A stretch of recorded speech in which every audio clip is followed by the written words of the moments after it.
新街又宜，心正如意，三金寓意，登真寓意, and Happy Chinese New Year of the Snake.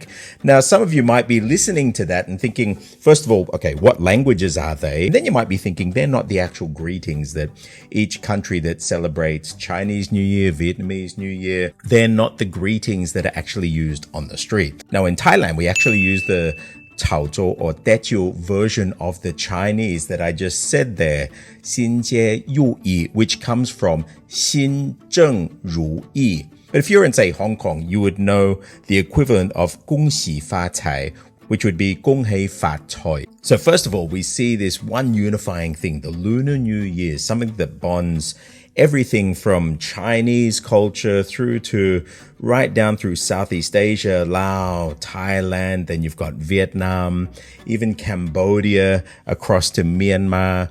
All of these countries in this part of the world are enjoying, of course, Singapore, Malaysia, and especially with the Chinese populations there, they're all celebrating the Lunar New Year now. But there's one really weird thing here when you look at, especially, say, the names of these animals. Now you have 12 zodiac animals. I'll get into that into another clip, and I've actually done it in the past. But you can see we've got sort of two sets of words here.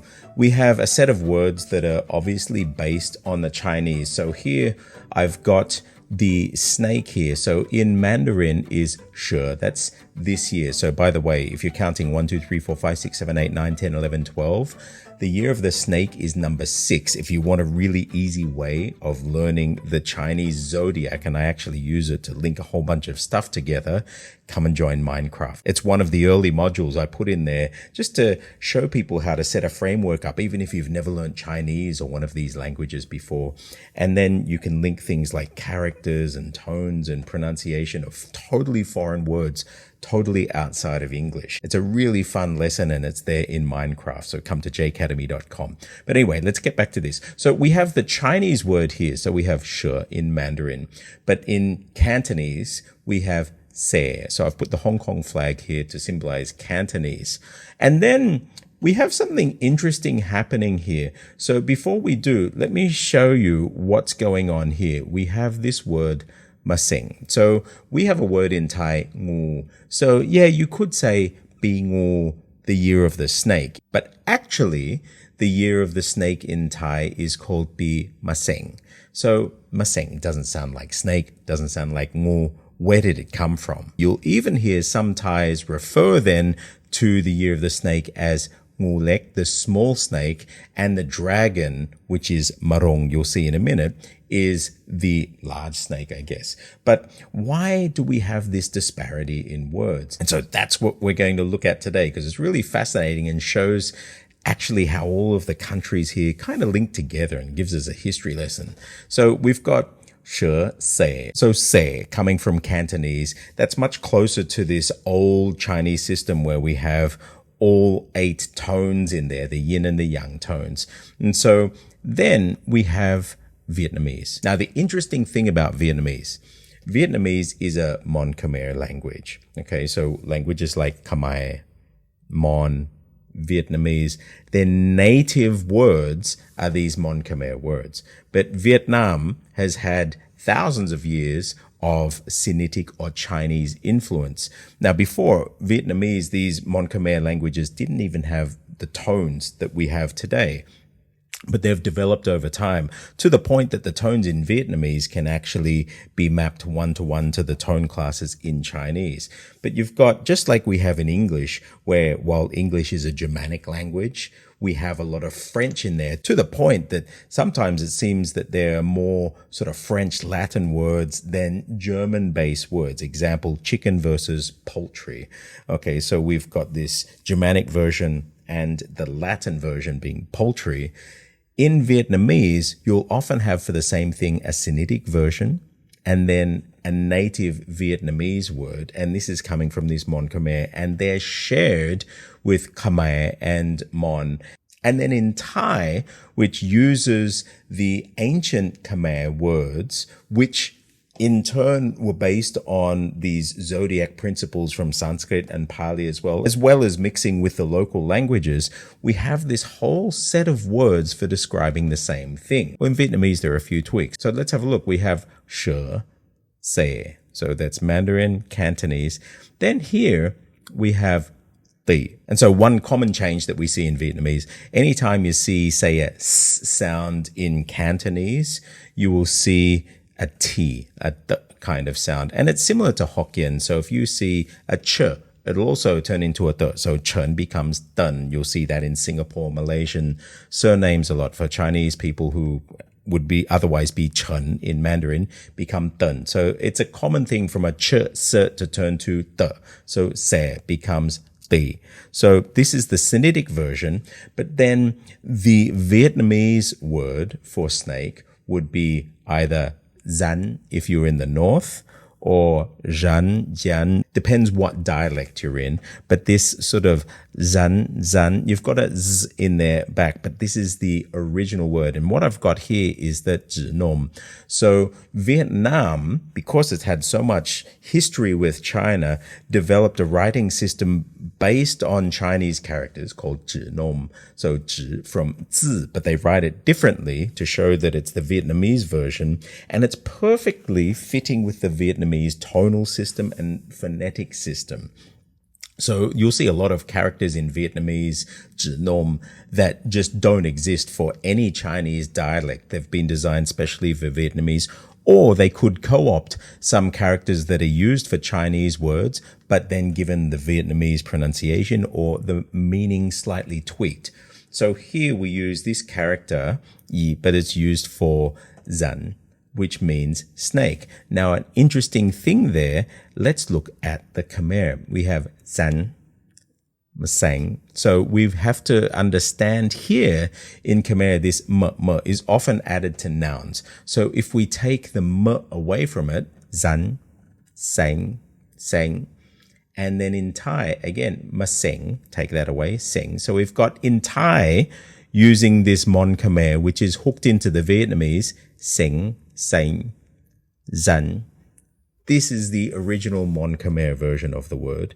And then we have the Sinitic version of the word, the se, she. I've put this infographic together to sort of show you the links between all of them. And it hooks into that lesson I said, where we actually build the framework of the Zodiac. So we've got 1 to 12. So right now I'm going to take you for a whirlwind tour of all of the Zodiac across China down through Southeast Asia and show you how they're all linked together through language and culture and animals. Okay, so let's go. Here we have number 1. Apologies in advance if some of the languages, as I swap between dialects and languages, if they might go a little off, but you'll get the picture. What I'm going to do is go around anti-clockwise and I'll read through them. So number 1, the year of the rat, 老鼠. So a shu could be any kind of mouse, but here we have shu, Mandarin, Cantonese, su. Notice these are all the shangsheng, okay? And in Vietnamese also, tu is also the shangsheng. This is the hoi, which is a shangsheng. Then we have the original Vietnamese word, so that's chot, which in Khmer is chot. And in Thai, we say chuat, be chuat, shu, su, tu, chuat, chot, chuat. Number 2, we have the year of the ox. So this can mean ox or beef. And so we have Mandarin, niao, Cantonese, ngao, Vietnamese, ngu. Then we have coming to the Vietnamese word, zhou, which in Khmer is chlo. So you can see these two are now very similar. And in Thai, we say chalu. So going around once more, niao, ngao, ngu, chou, chlo, chalu. The next one, the year of the tiger. So in Mandarin, we will say lao hu. Now, hu moves forward, fu. Actually, it moved back from southern to the northern version. So fu, hu, fu in Cantonese. Now we have here in Vietnamese, of course, if it's a D without a stroke, it's pronounced y or z in the north. So that would be zhen or yen. And you can see they've used this different Chữ Nôm character here.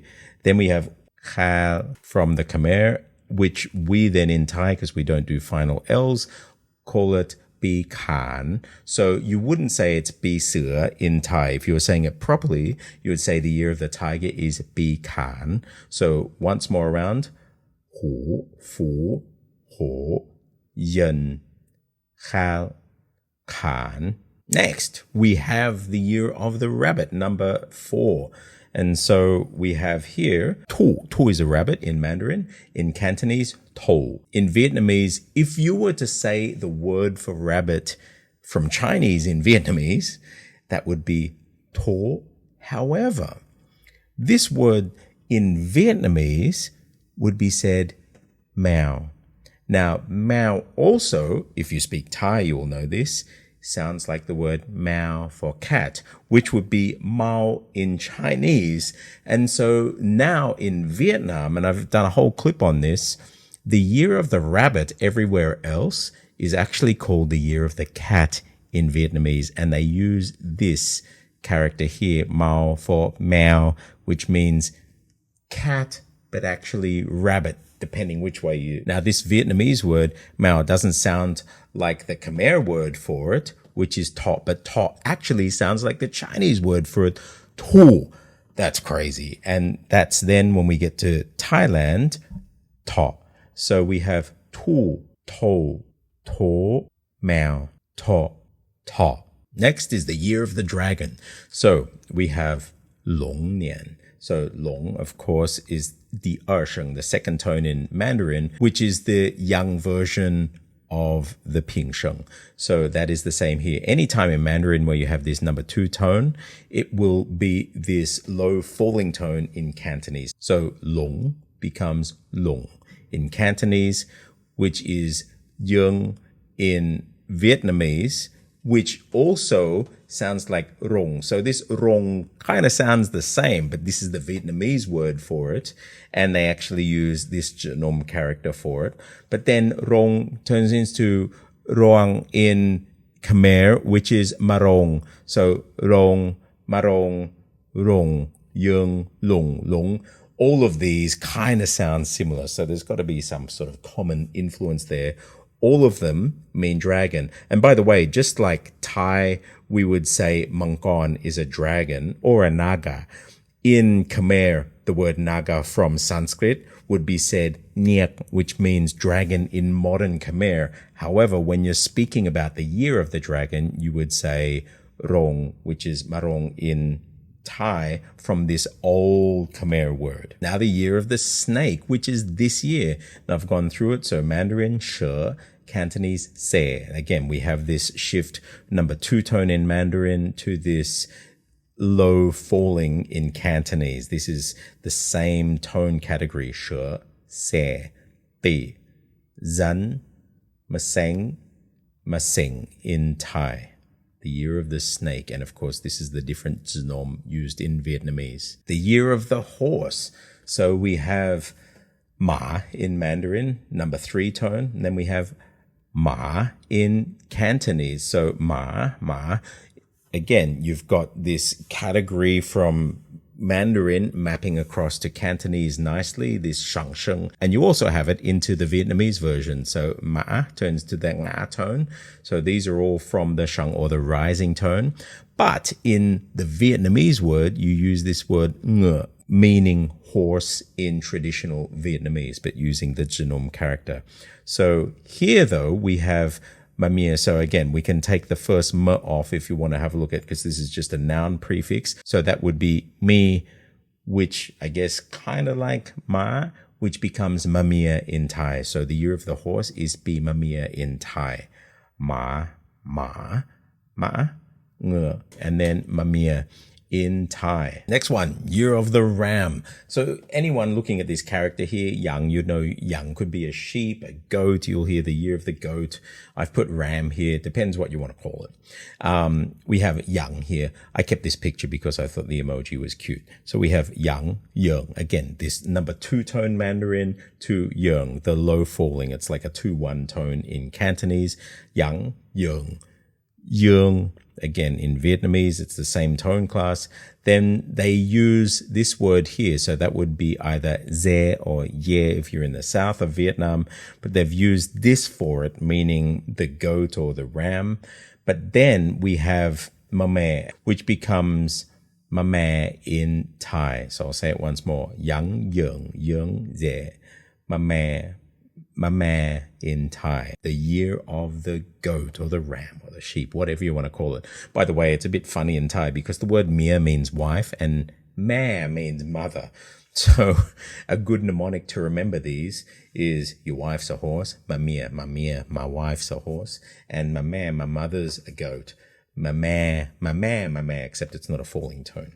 That's just a little mnemonic if you want to separate those. Your wife's a horse, your mother's a goat. The year of the monkey. So in Mandarin, ho, hao, the same 2 to low falling shift from Mandarin to Cantonese, which is then ho in Vietnamese. So Vietnamese sounds more like Mandarin, but it's got the same tone as Cantonese. Ho, hao, ho, he. So he doesn't really sound like any of these, but they use this for the symbol of it in Chữ Nôm.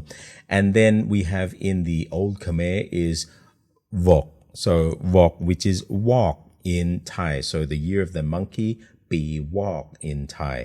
Ho, hao, ho, he, vok, walk. Next is the year of the rooster or chicken. You'll see ji is there a chicken. So we have Mandarin ji, we have Cantonese gai.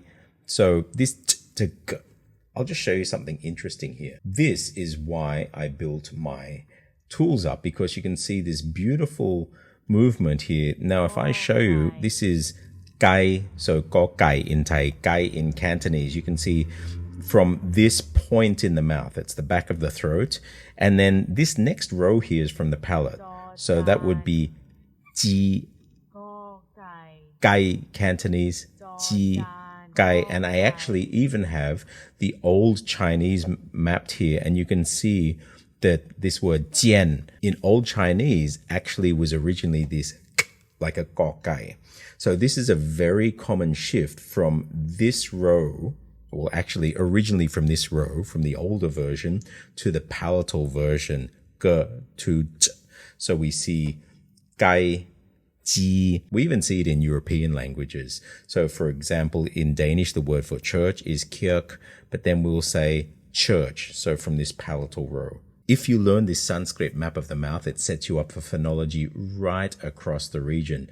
And then you have your pinyin here as well. And you've actually got ji here, you can see in the palatal row, where in Cantonese that would have been up here. And so when I learn dialects in Chinese, I just map them to this, and I can see how they've moved almost like a chessboard across the mouth. And then I can start to predict what words in the new dialect I'm learning will probably sound like with an educated guess, knowing how sounds shift based on this. Again, it's all free. Come in and use it at crackinglanguage.com. So going around, we got Mandarin, ji, Cantonese, gai, Vietnamese, ga from the Sinitic version, but the Vietnamese word, yo or zo. And then they use this character here, yo, which you would know from Chinese. And then we have, though, a different word from the Old Khmer is raka, which we call raka, pi raka, the year of the rooster in Thai. Chi, kai, ga, zo, raka, raka. Number 11, we have the year of the dog. And so we have gou in Mandarin, gao. So gou, gao, you can see, again, the same rising tone class. The vowel has shifted between Cantonese and Mandarin. And then in Vietnamese, it is go. Okay, so go, go, gao. You can see the similarity between these. But then Vietnamese has their own Viet Mon-Khmer word for it, and this is cho in Vietnamese, and they use this character for it. And then if we have a look at the same word in Khmer, Old Khmer is also cho, so Vietnamese cho, and then in Thai we also call the year of the dog bi cho. So all of these match for the Old Khmer, Mon-Khmer version, and then all of these match for the Sinitic versions. Go, gao, go, cho, the year of the dog. And the last one is the year of the pig. And so here we have zhu, ju, zhi. They all sound the same. Again, these are the Sinitic versions for this character here, pig. But then Vietnamese has its own word for pig. So that's how. And so they've used this character here to represent how pig when you're writing in Chữ Nôm for Vietnamese. But then the Old Khmer word for pig, you can see here they've used go or ro, but in modern Khmer, they don't pronounce that. So here we have kur or ko, which in modern Khmer is like this. You don't pronounce the R, so ko.